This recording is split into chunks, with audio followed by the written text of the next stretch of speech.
There was once a Dax cavalry woman, the lover of an Orokin couple named Corfel and Aurelia. What was her name? We do not know, but they never used it.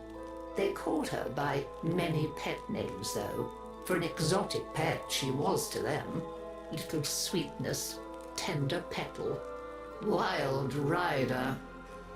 Had a mere Dax been known to be engaging in relations with her betters, she would have been executed on the spot.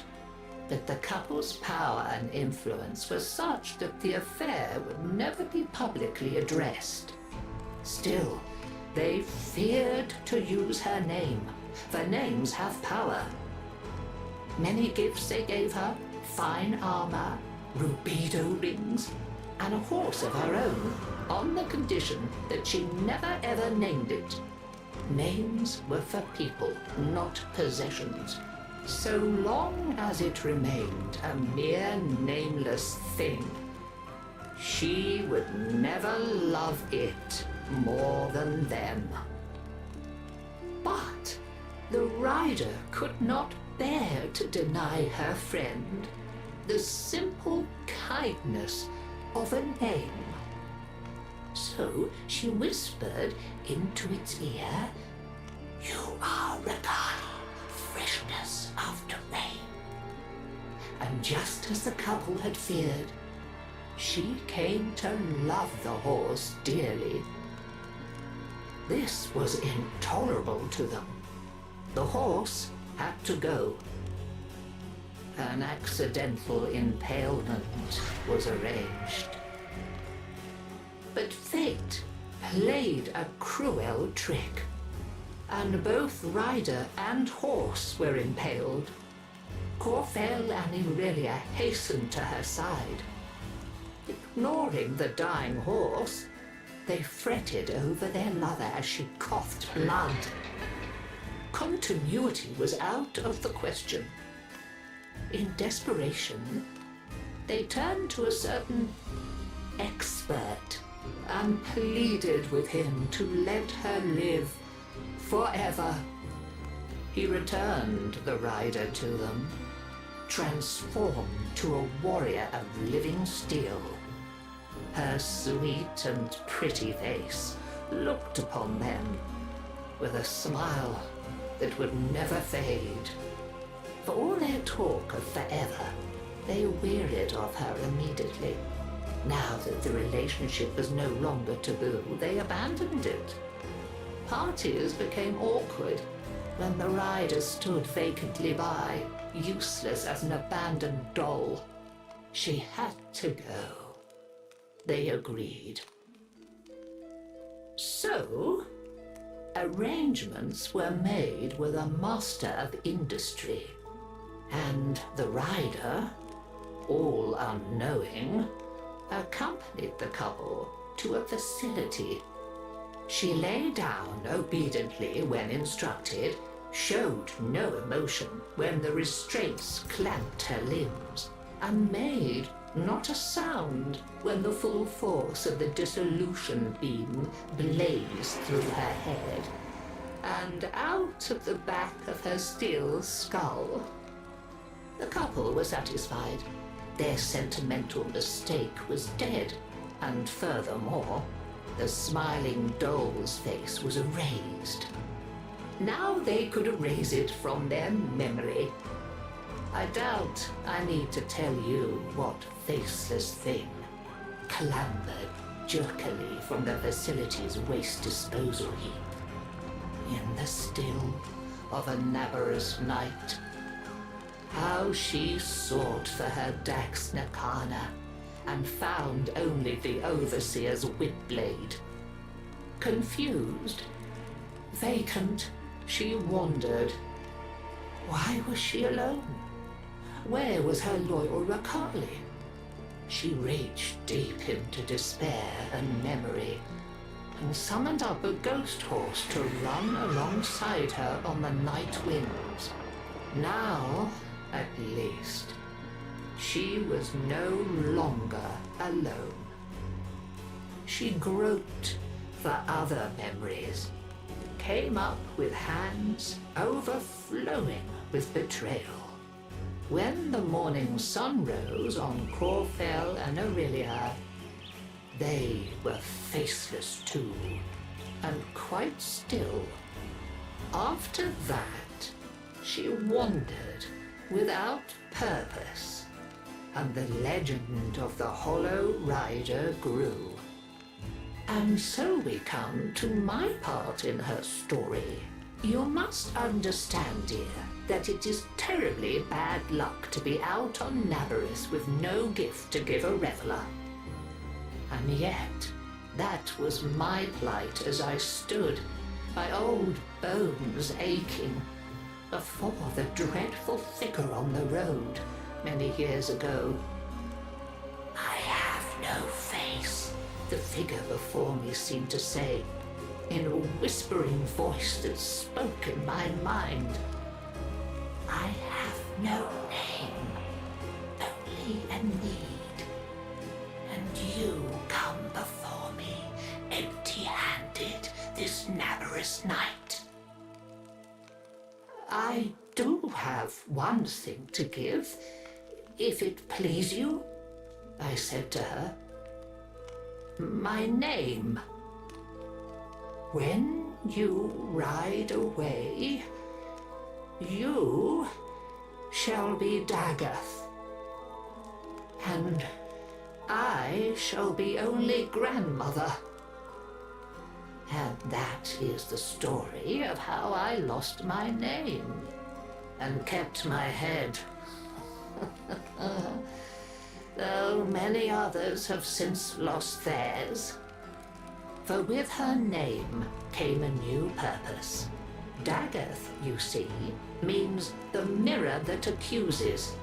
They say that none can now look into the gulf where once her face was, without their own sins rising to accuse them, and a swift, sharp sentence following. A happy Nabarus to you all.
Nora is all about incentivizing.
Later.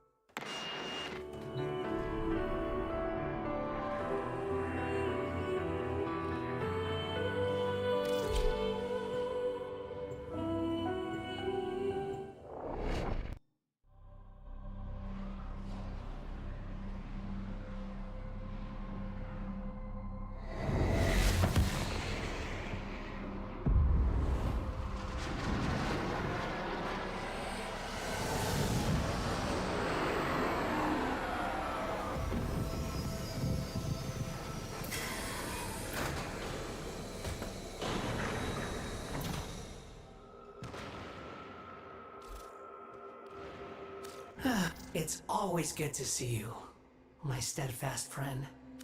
5 sealed letters. That's all Arbiter Kozai left me in the world. Why would he do that, when he knows I can't read? He promised to teach me the sacred script of Hexus, but he never did. And now he's gone. I can read the first letter now. It's really short. Here goes. Work hard, study far? No, study long. Good, Zorba. Happy Kozai. Are you ready for another dip into the merit? 5 sealed letters. Letter number 2. Zorba. Kozai has work to do. Teach. I don't know this word. Teach. Blobby thing? Truth. Learn truth too. Much change. Big surprise. Huh. Okay. Let us hope her ink never runs. 5 sealed letters. 3rd letter. Folly is not evil. Folly is a teller of truths. I taught her Hexus stories. You are learning and she is learning. She makes my stories into pictures. You must make her ink into words. We Arbiters think our judgment. 5 sealed letters. I have learned something of Folly's own truth. She was not always as you see her now. Once she was a painter of hidden truths, bringing secrets to light for healing's sake. But others sought to crooked line, warp, twist, pervert her gifts. She was put in service to cruel masters. And what drops of Folly's wisdom to 5 sealed letters? The Sky Ogres? Wait. Fomorians. The Fomorians will be here soon. I will give these letters to our preceptor Cephalon. We shall not meet again, my student, my friend. I must keep Folly safe. If you are reading this, you will understand why. And with what reason we should revere Folly as a holy fool, one of the saints of truth. I am confident you will be a just and wise arbiter of hexes.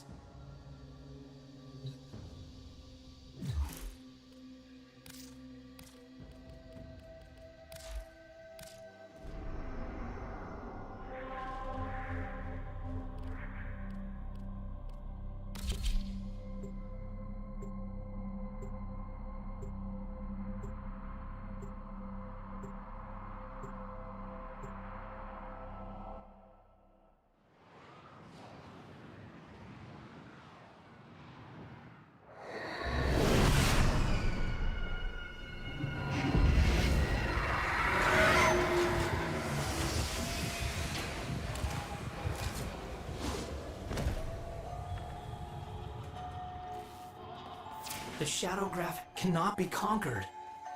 It can only be escaped.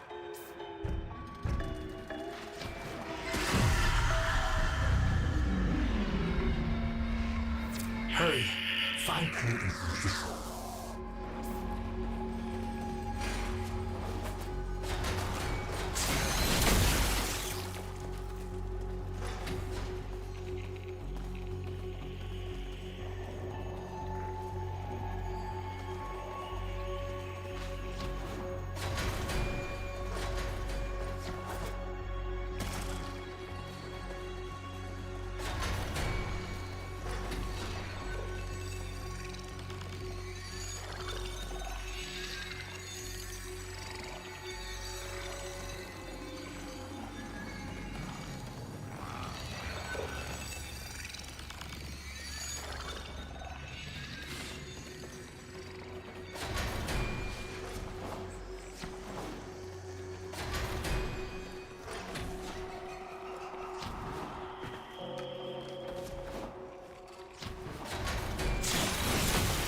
If we need to scream, we don't do it with our mouths.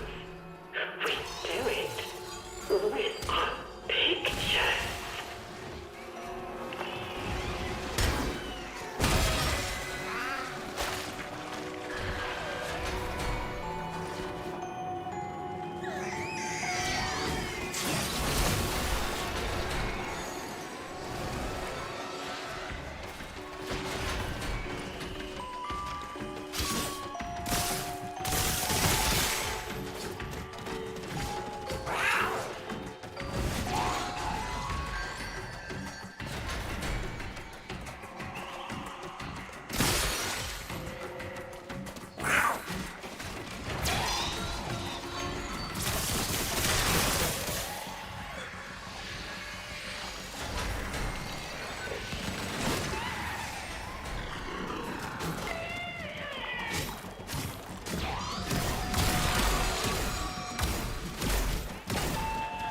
Nothing is coming to hurt you.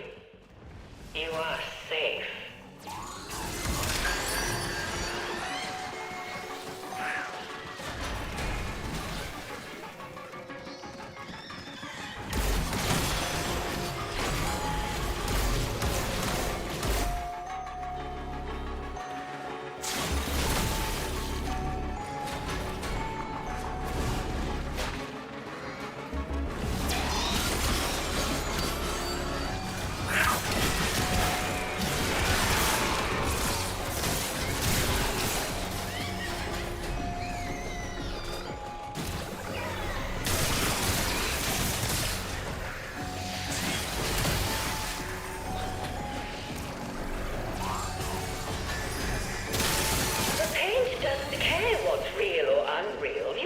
Into whatever you need.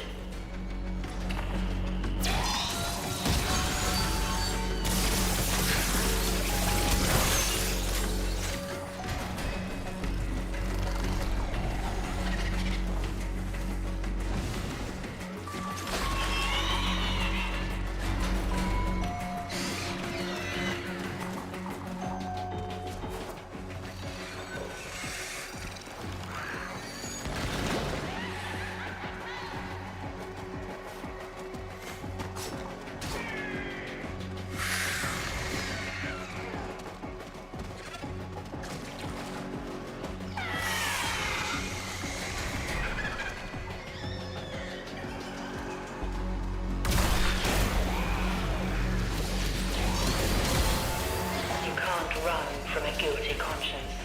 It's in there with you.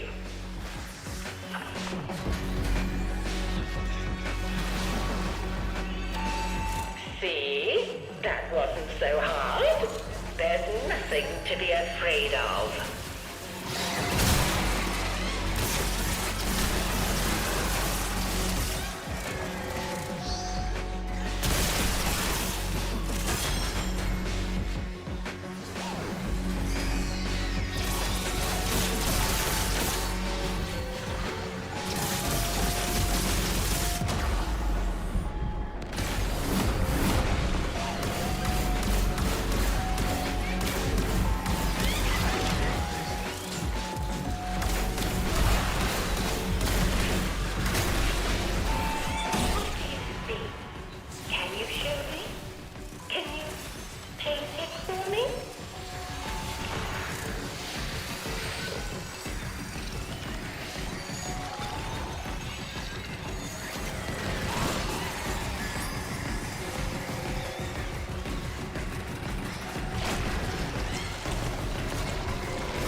I would be proud of you.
I want pets so bad. I even settled for a fish, but Zeke says we're on the road too much.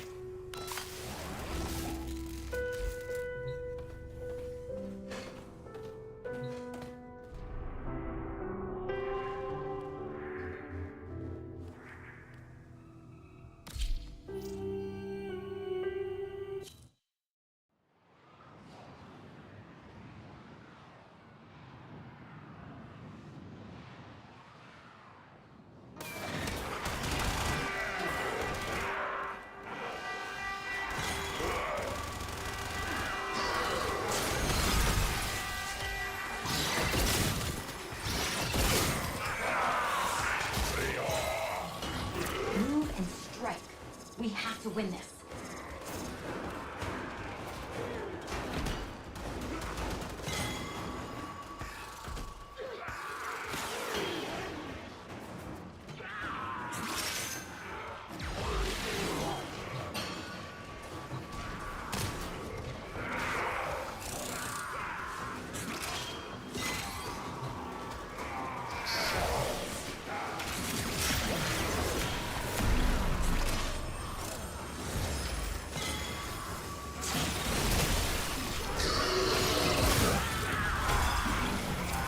Forces are mounting an assault on the Venus crystal. Stop them.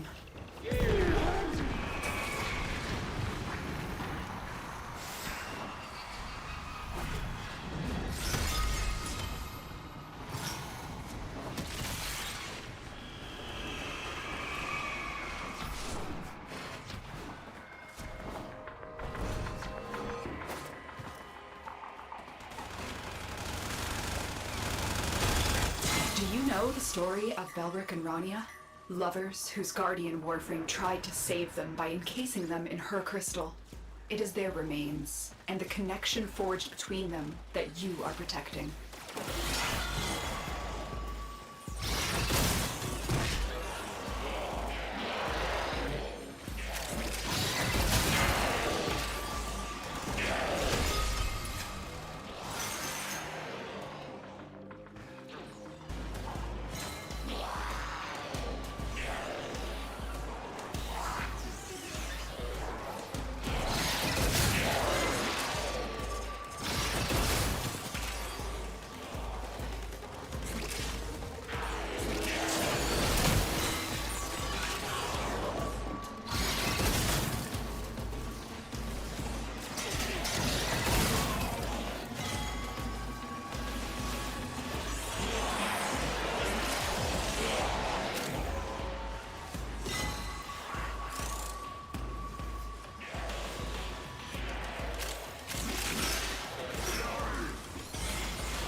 Very impressive, Tenno. You held them all back. Time to get out of here.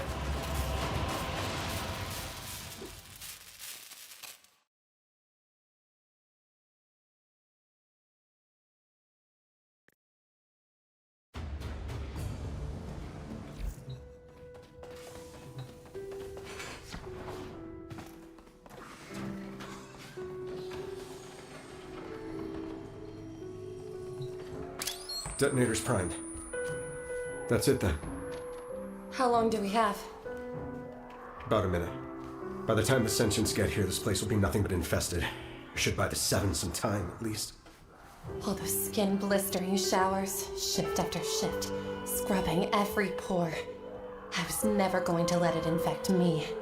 And now, Final toast. let's die with some sincerity. You were finally free of me. This place? Why didn't you leave, Belric? Because I never forgot the first time I saw you. Too sincere?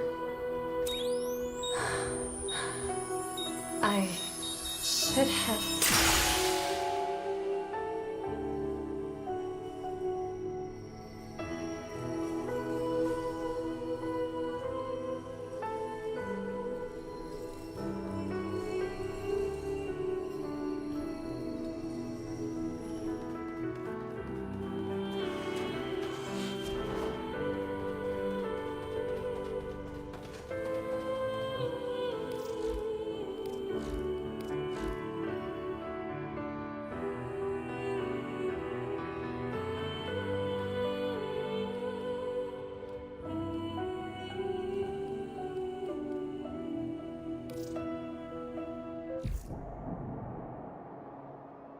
If you enjoy my displays, please consider leaving a donation.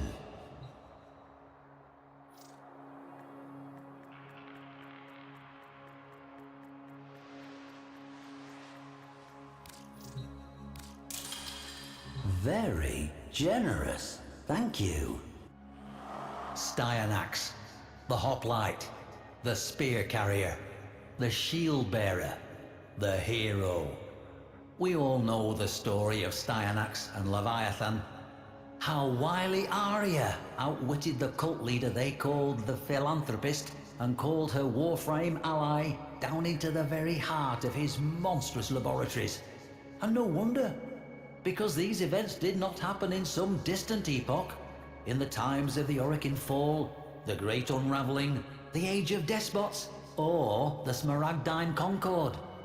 They happened surprisingly recently.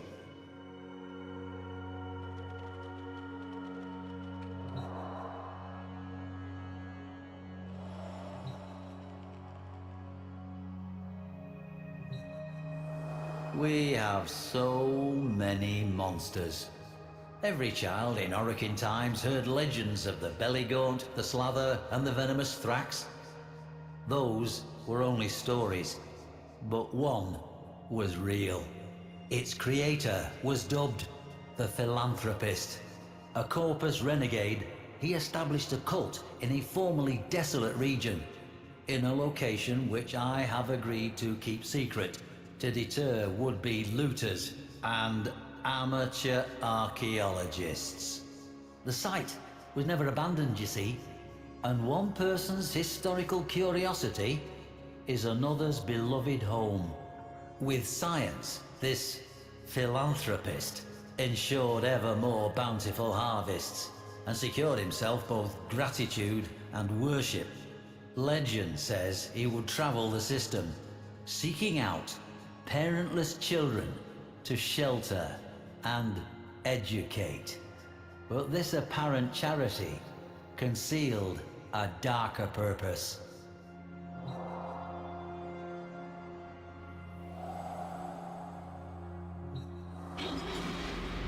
The Shield of Styanax, emblematic of his vow to protect those in danger. Young Arya was certainly in danger, and well she knew it. Along with her older brother, Darrow, she was one of the Philanthropist's chosen. When they came of age, they will be summoned for a ceremony called Ascension Day, at which they would be taken to dwell with the Philanthropist in eternal paradise. Certainly, none of those taken were ever seen again. I do not know how Styanax became Arya's protector, but I am certain Arya knew that when the Philanthropist came for her, her ally would be waiting in the shadows.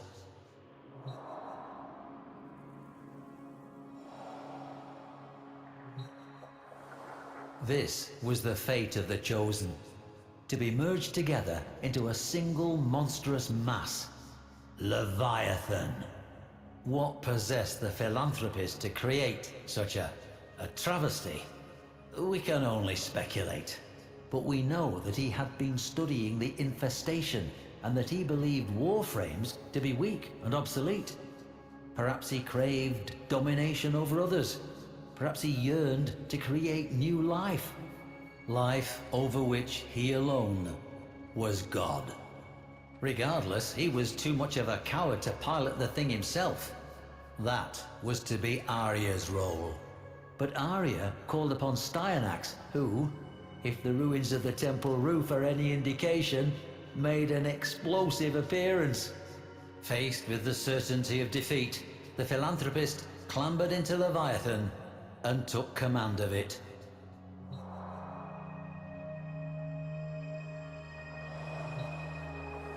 Sketches of the Sinmora helmet were discovered among Arya's possessions, implying Styanax had a different earlier appearance. Arya must therefore have been in contact with Styanax long before her Ascension Day, but how? There is a story that crops were found flattened in those fertile fields in the shape of a lotus flower, not easily visible from the ground, but detectable by an automated satellite. Styanax was there to defend Arya, and defend her he did. Colossal fist met unyielding shield again and again. With agility and endurance, the Warframe outpaced his towering foe. As the Warframe and the monstrosity did battle, Arya saw a familiar face among the multitude. Her brother, Darrow. His blank eyes showing no sign of recognition.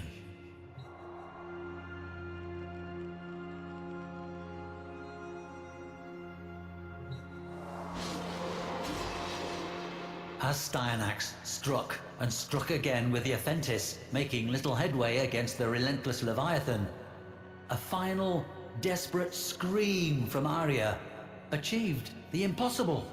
It awoke Darrow. From out of those thousands of fused bodies, a single mind was suddenly saying, no.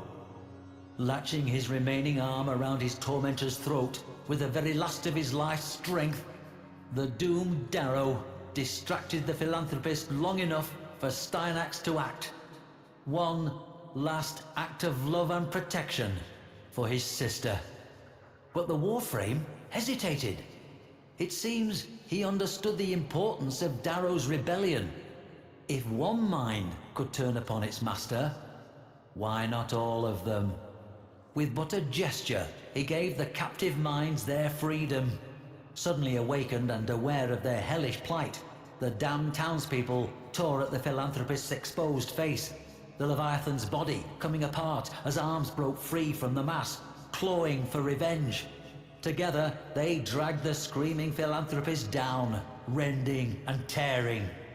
In that moment, we can be assured the philanthropist knew the depth of his failure, his defeat. Without worshippers, a god is nothing. And Styanax delivered the final, merciful stroke.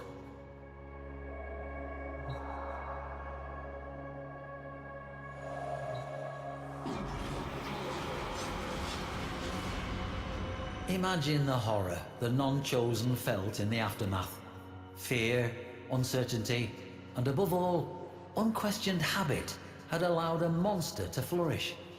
Arya took over the cult and made it a community instead. They still thrive to this day, or so it is claimed.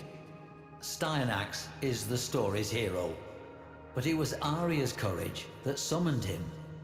All revolutions begin when one voice dares to say, I will not.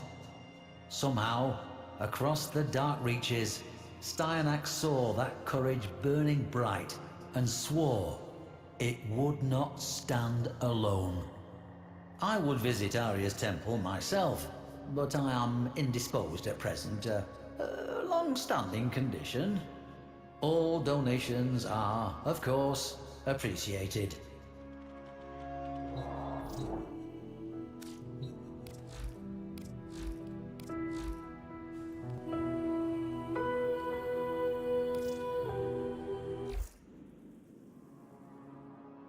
The Leverian is always open.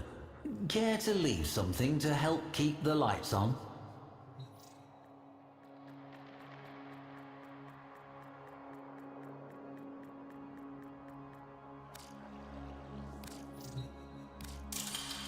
Oh, humbled, truly.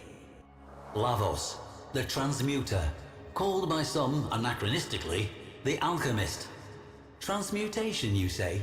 A superstitious process from long ago in which deranged old men heated stinking substances over fires of dung, thinking they could make gold?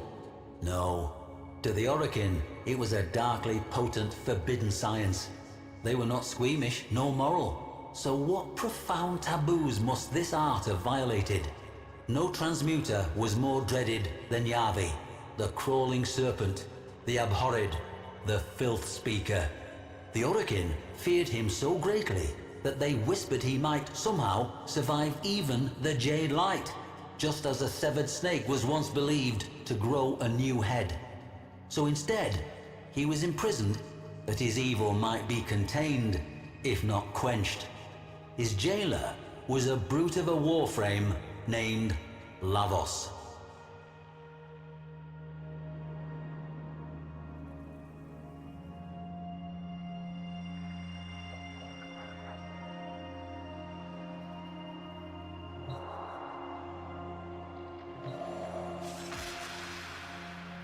The prison of Dabayoth Kra no longer stands. Both it and the slumped Venusian mountain peak upon which it stood were long ago obliterated.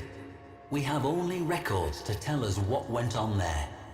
Yavi was a scrawny, hairless man, scaly with skin disease. In reluctant recognition of his Archimedean status, he was permitted to wear the white robe. Now, a befouled, ragged garment. 2 tattooed serpents crawled up each bony arm from elbow to wrist. Lavos, we are told, was attentive to his prisoner. He administered the prescribed soup, water, and beatings with the same punctual fidelity. These are recreations of Lavos's own snakes. No mere tattoos, but living, bioferrous exoflesh.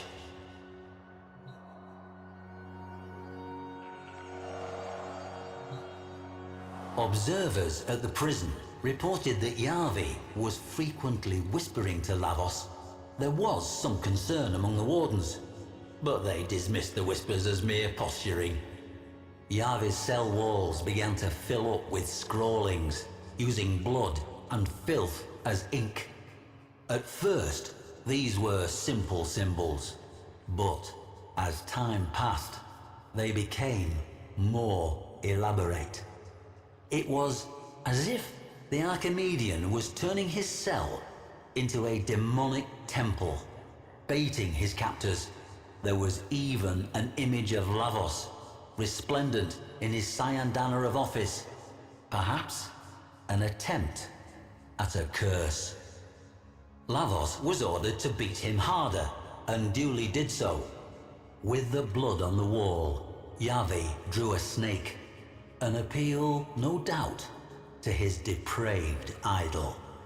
Floor washer Bekran Zaft, the sole survivor of Dabayoth Kra, would later tell of how Lavos would stride from cell to cell, weighty shotgun in hand, clubbing and beating as required. The nightmares still haunted her.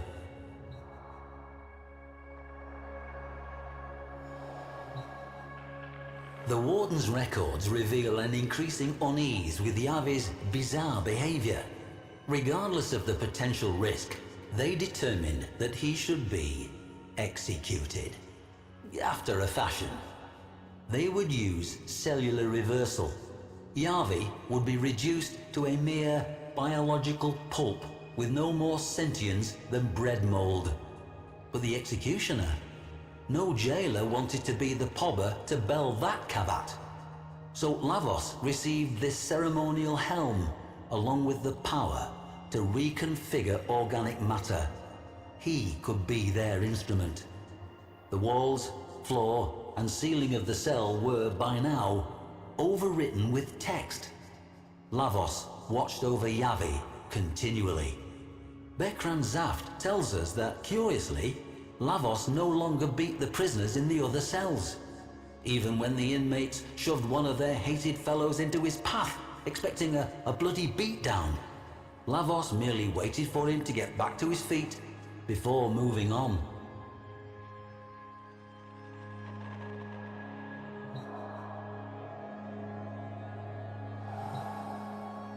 What actually was this forbidden practice of transmutation that terrified the Orokin so?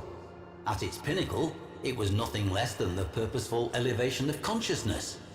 To the Orokin, prisoners of their endless golden dream, the thought that a person could rise above their station was anathema.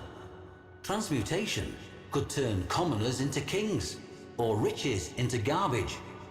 Worst of all, it could teach people not to be afraid. I have seen a preserved image of Yavi's cell.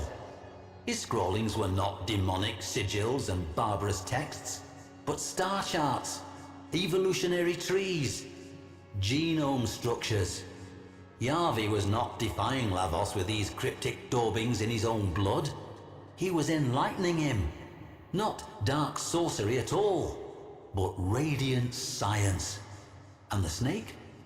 A symbol not of corruption, but of healing. Yavi was a teacher. He might have taught millions. Now he had only one student, but that student was attentive.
Bekran Zaft says this of Execution Day. The jailers gathered in the auditorium with a slow, funereal tread. Lavos escorted Yavi to the execution dais. He gently raised a hood over Yavi's head, cobra-like. He turned, then, to face the Orokin Warden, shotgun trembling in his mighty hands. The silence, Zaft says, was absolute. But then, from beneath the hood, came a whisper. Yavi had some final words for his student. The Orokin jailer shifted uncomfortably, looked to his functionaries. Would the execution even take place? Lavos gave a stiff bow to Yavi and activated his power. Yavi's skin peeled off in one grisly sloughing. He liquefied into a biological soup. A cheer went up from the assembled jailers. Lavos gathered the remains of Yavi tenderly in his hands. A soft glow emanated from them, as, in one horrible moment, Yavi's Orokin oppressors realized what they beheld. And then, panic. Lavos was transmuting the remains. A twining, living snake seethed up Lavos's left arm. Yavi, transformed, and still, after a fashion, alive, just as they had feared. A second snake coiled around his right arm, this one sprouting from Lavos's own flesh. Then, Lavos leapt into the midst of the assembly, hurling vials left and right, bathing the hapless, screaming jailers and functionaries and their warden in icy vitriol. Not one survived. Not for long, anyway. And Bekran Zaft? Lavos bowed to her and moved on.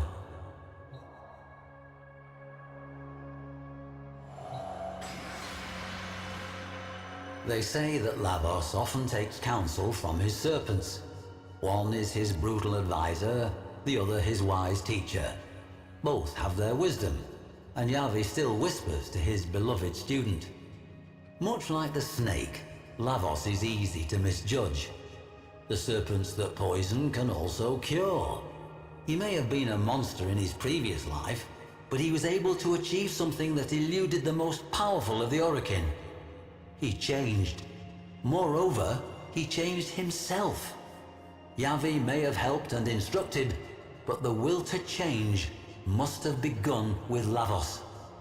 Perhaps we all have that golden gleam coiled within us somewhere, ready to slither forth from its old skin.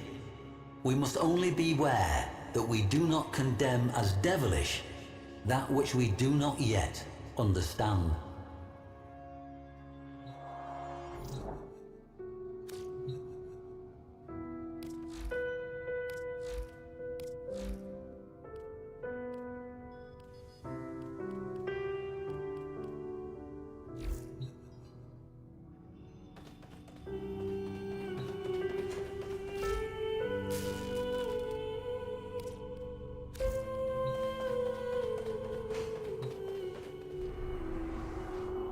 Operator, Ordis has determined the secrets to happiness. A combination of heightened dopamine levels and a terrible memory. Your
Prepare for life support.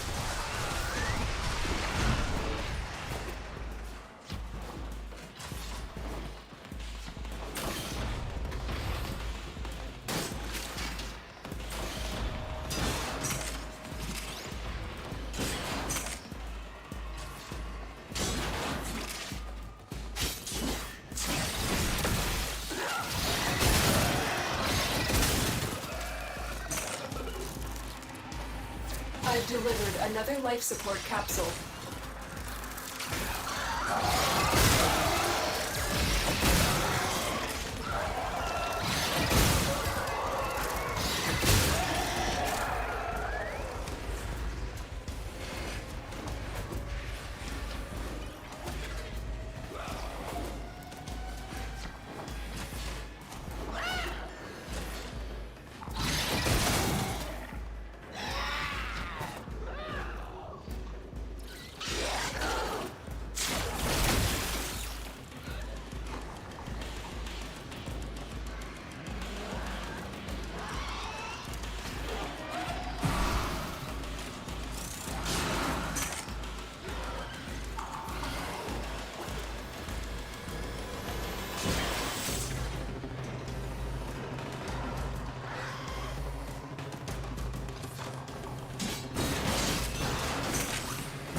Life support on the way. Our operative is making progress. This will help our cause. When you are ready, go to extraction.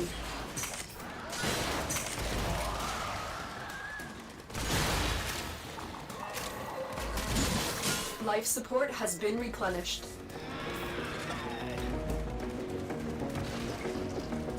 Our operative has just been aided by a security bypass.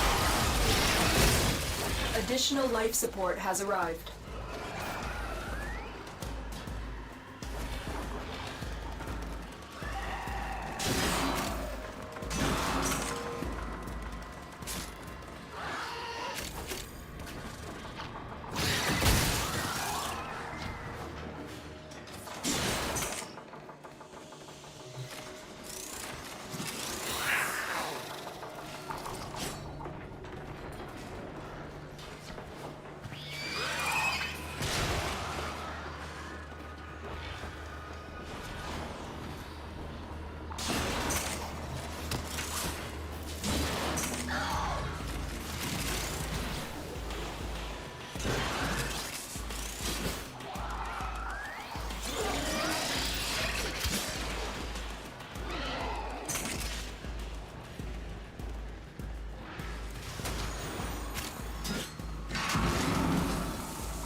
Get ready for a capsule.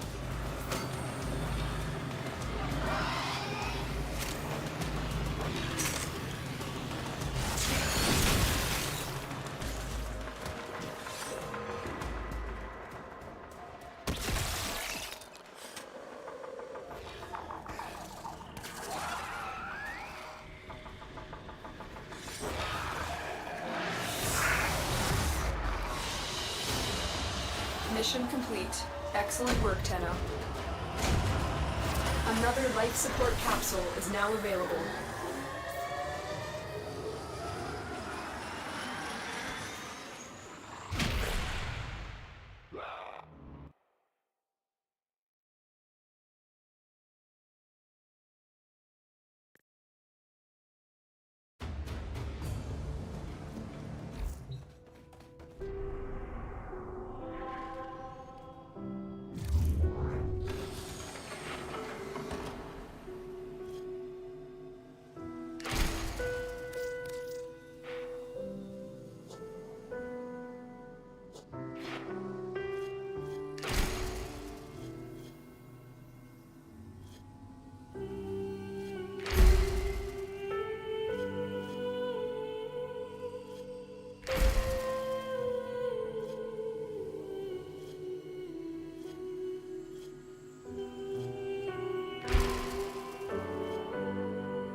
Sometimes Ordis likes to assume he knows nothing. Nobody can learn what they think they already know.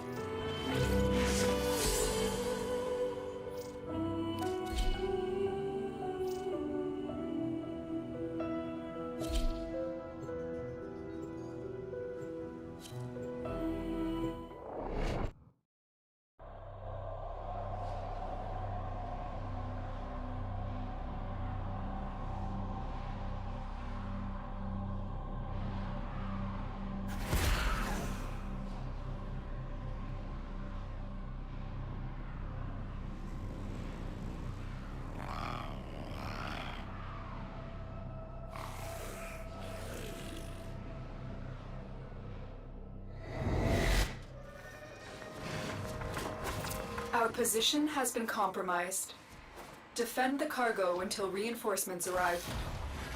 There are void fissures in the area. Use these to crack open a relic.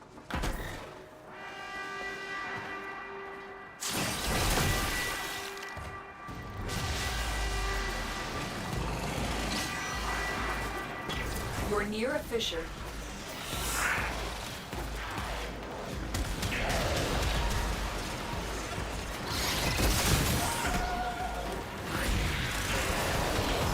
They're dropping reactant. Use it to crack open the relic. You are going to need more reactant if you want to open that relic.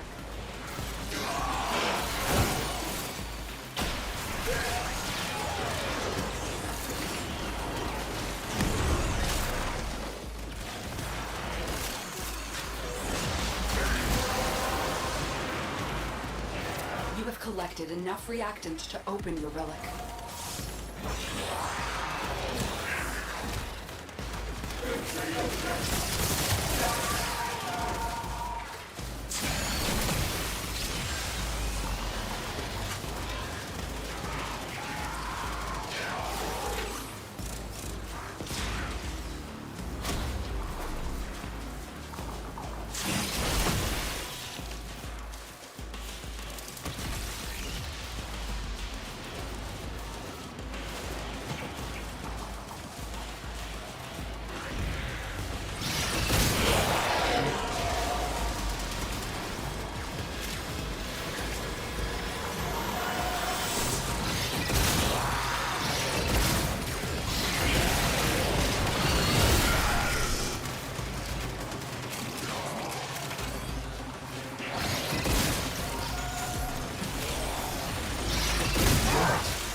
Continue to defend.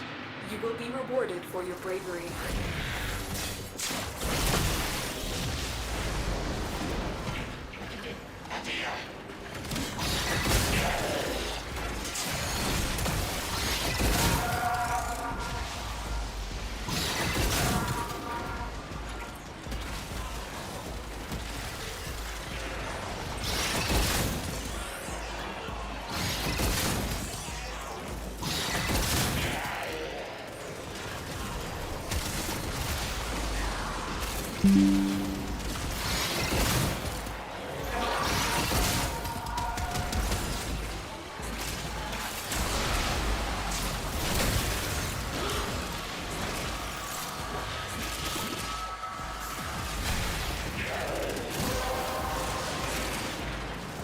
The relic has been cracked open. Finish your mission to find out what's inside.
Keep fighting.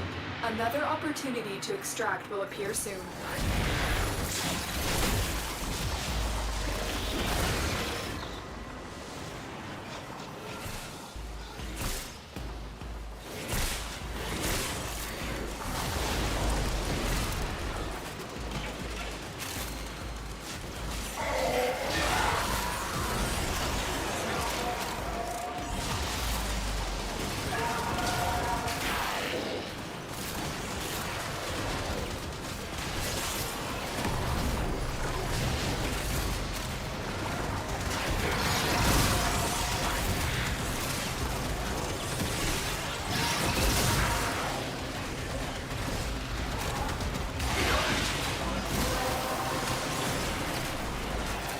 done, Tenno. Your relic is opened.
We're done here.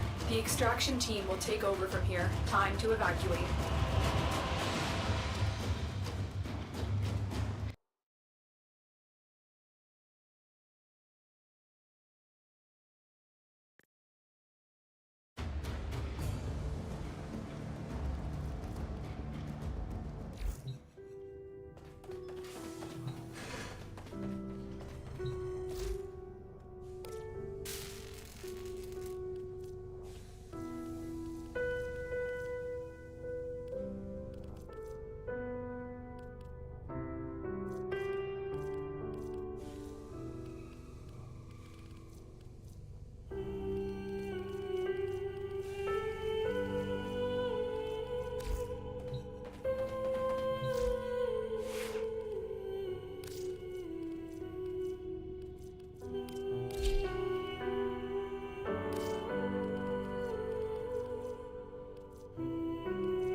Operator, Ordis is picking up a distress signal. Wait, no. It's just the Corpus peddling their wares again. Get off the emergency frequency! Ready for action.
Nora's got the goods for one lucky drink. Till then.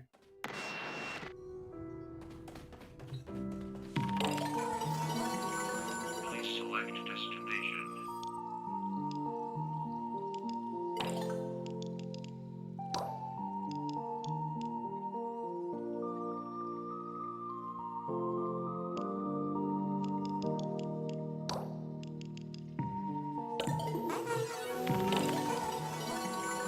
Please select destination.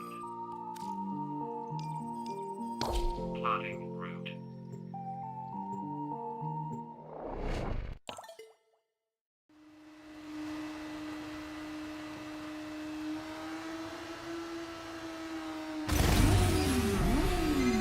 Scourdra came here trying to fix the mess they made. Wet boys took one look and legged it. We gonna fix this. We gonna make the block right. Feel me? Let's go.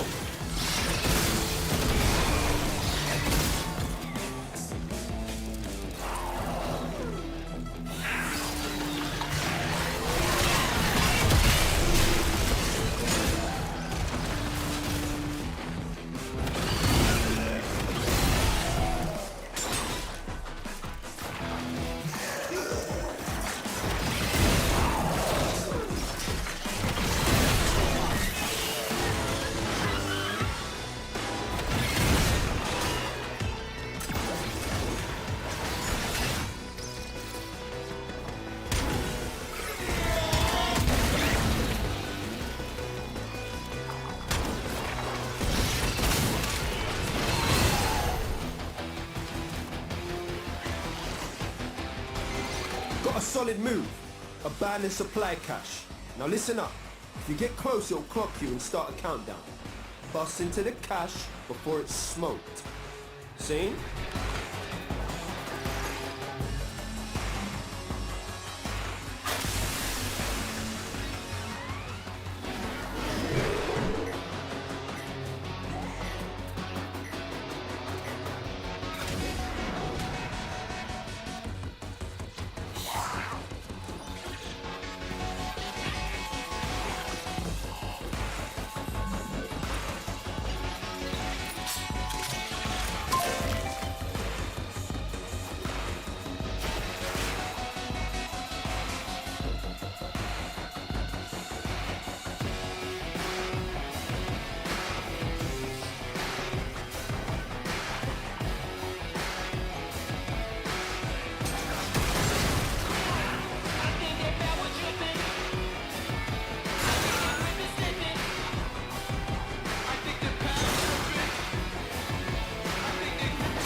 Cash flipped into self-destruct.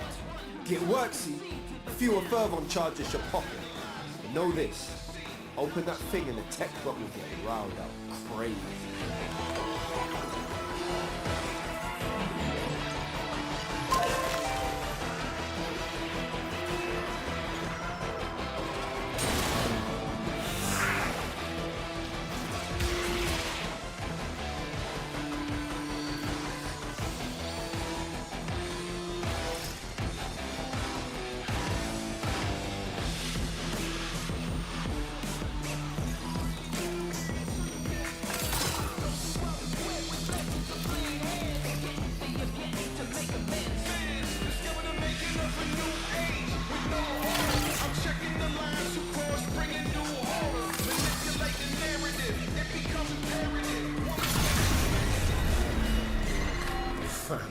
Tech rot's well mad. Situation's about to get proper mental.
Ain't no man getting bested by no tech-rotted fax machine.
Quit in time, fam.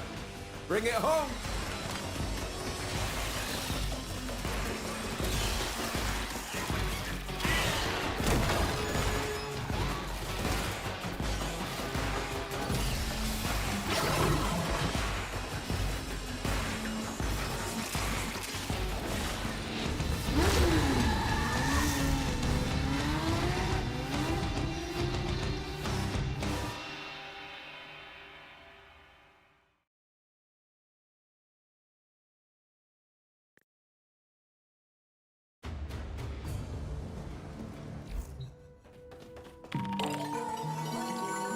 Please select destination.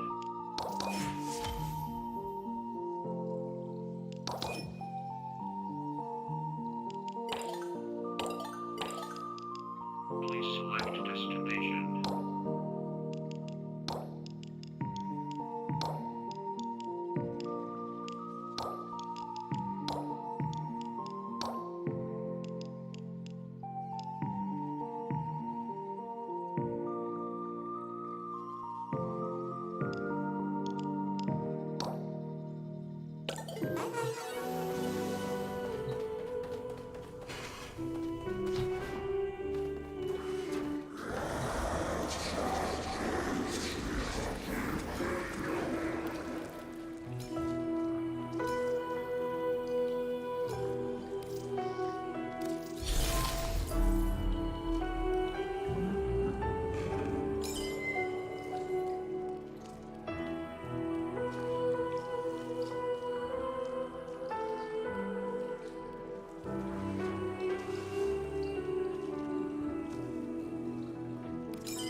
Stand by while I...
Look at us, chatting like old friends.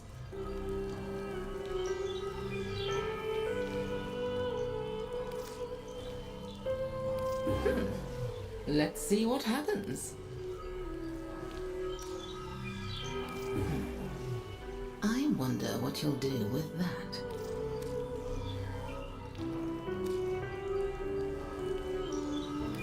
Did you ever notice how that thing hangs in the sky overhead and yet nobody ever wants to talk about it? Like, it's not really there.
A man spends his joy freely in his youth.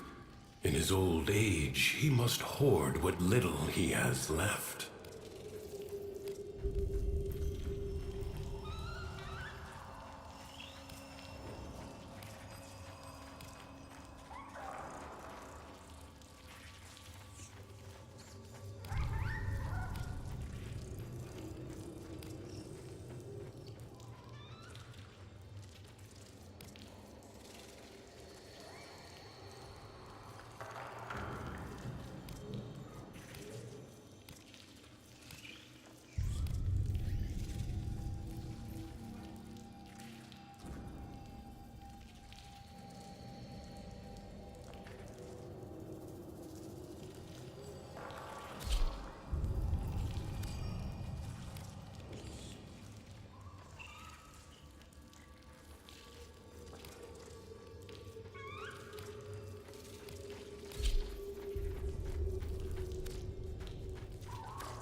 harbinger of joy. When happy Mathila wanted to see nothing but happiness wherever she went, it soon caused problems. There's no excuse for negativity in this wonderful kingdom. I think someone like you wants to be part of the solution, and I'm happy to say I can help. Think how lucky you are. You get to ride free across beautiful Taviri. Maybe a race would help you keep that in mind. Go!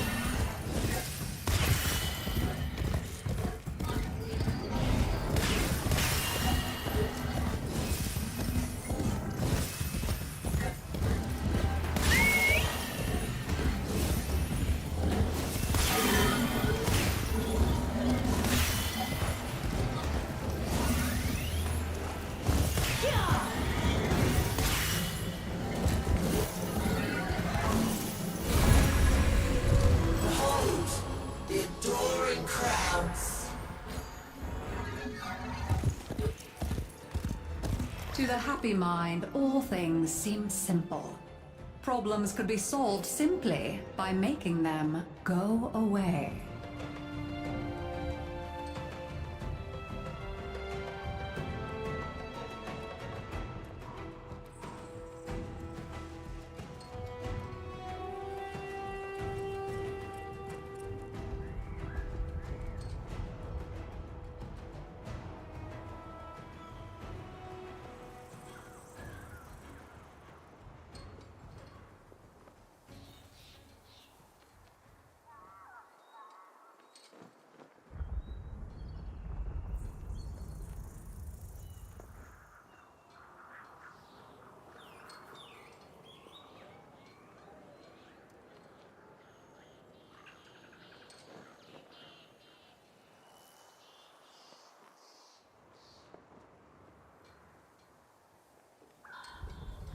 Yeah!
judgment.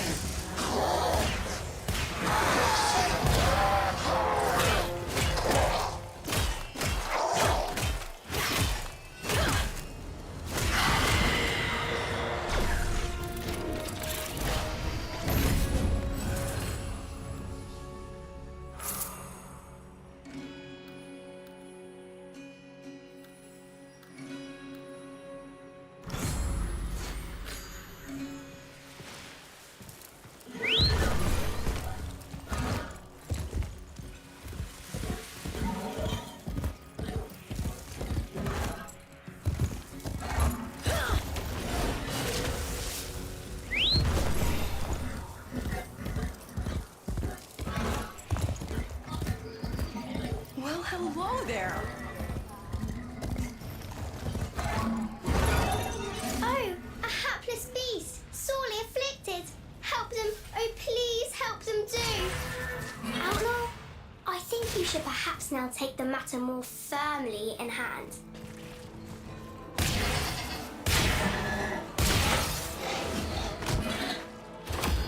Oh man, you got some real muscle, don't you? There you go. Phew. Forgive our rough hand. How's that? You like that? Yeah. Oh, how sweet. They wish to show their gratitude. Follow them, Outlaw. Oh, please do follow them. Wow. Thanks. I guess we're even.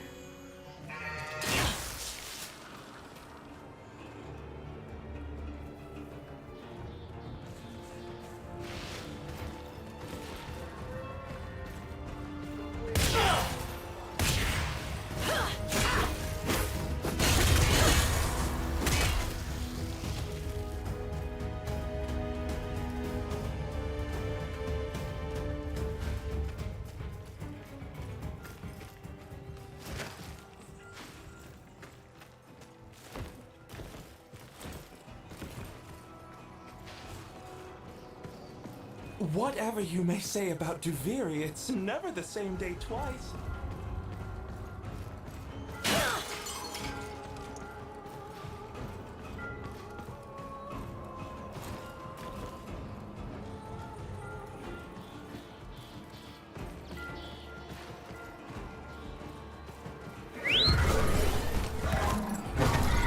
One more step, miscreant.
been pretty handy.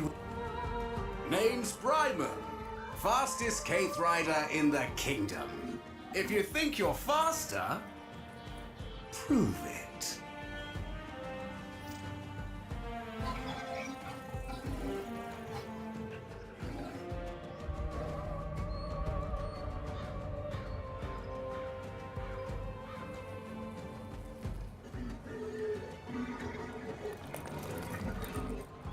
Careful now. Don't hurt yourself.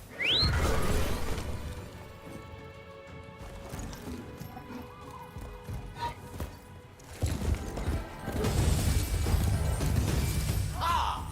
Let's see it! Ha ha ha ha!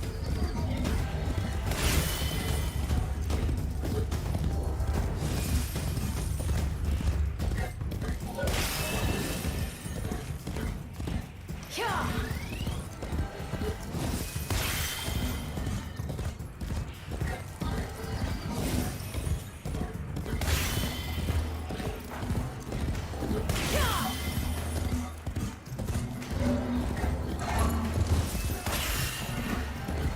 Dear me! Have you been practicing?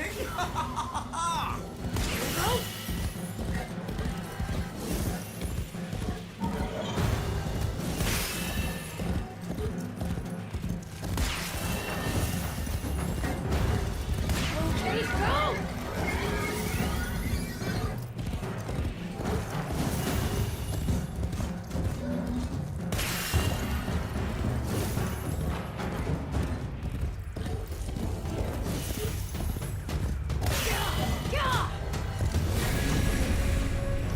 How? I've raced that course a million... Oh, very well. Take this.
Always nice to see a friendly face.